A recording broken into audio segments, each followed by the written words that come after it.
The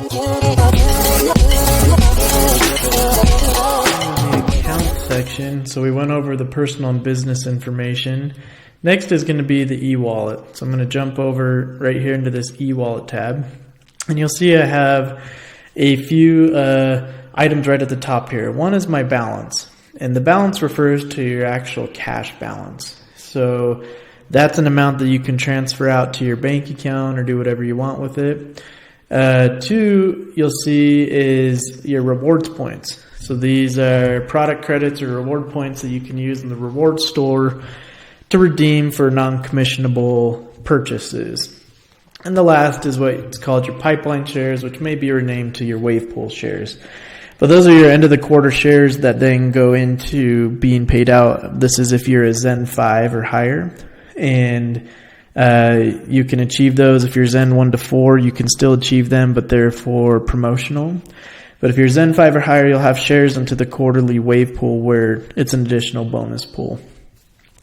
Right below that, you'll see there's a check mark where you can use your wallet balances for purchases.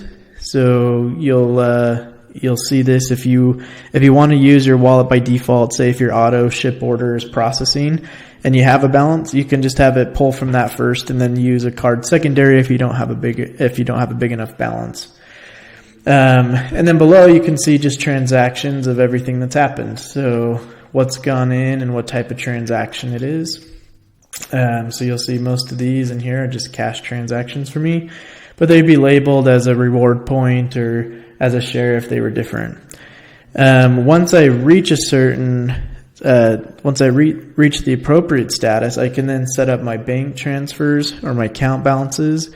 If you're at that level, but you don't have the proper information filled out, there will be a little help article that pops up here.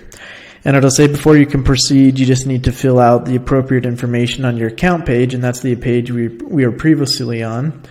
I have already achieved that, so now I can set up my bank transfers. And when I click on this, you'll see, depending on your market, you may be able to fill it in right here, but you can put in your routing and your account number and select whether it's a checking or savings account, and then set up your bank to transfer.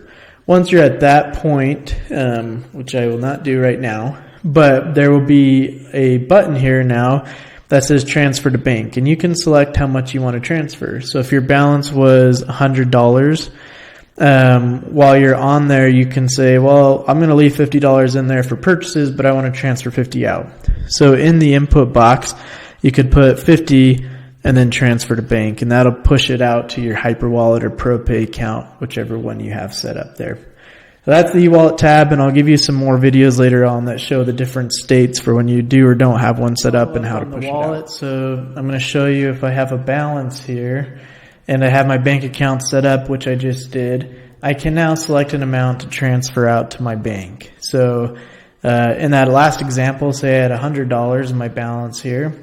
Then I could say, I just want to transfer 50 out to my bank and then hit transfer.